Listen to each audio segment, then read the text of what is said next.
করে রাখুন, তাহলে আপনার ফেসবুক আইডিটি কখনো হ্যাক হবে না।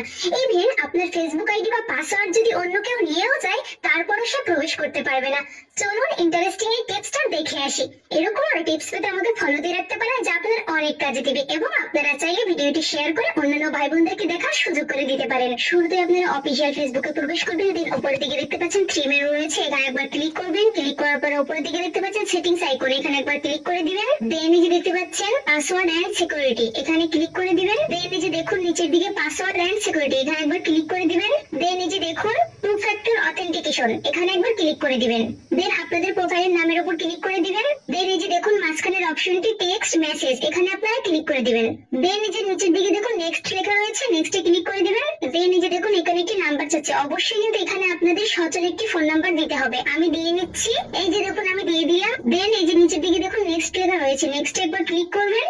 নেক্সটে ক্লিক করার পরে আপনাদের যে ফোন নাম্বারটি এর আগে বসিয়েছিলেন, সেই ফোন নাম্বারে কিন্তু একটা এসএমএস যাবে, আপনারা সেই এসএমএসটা এখানে বসিয়ে নেবেন। সো আমি বসিয়ে নিয়েছি। দেন এই যে নিচের দিকে দেখতে পাচ্ছেন নেক্সট লেখা রয়েছে, নেক্সটের উপর ক্লিক করে দিবেন।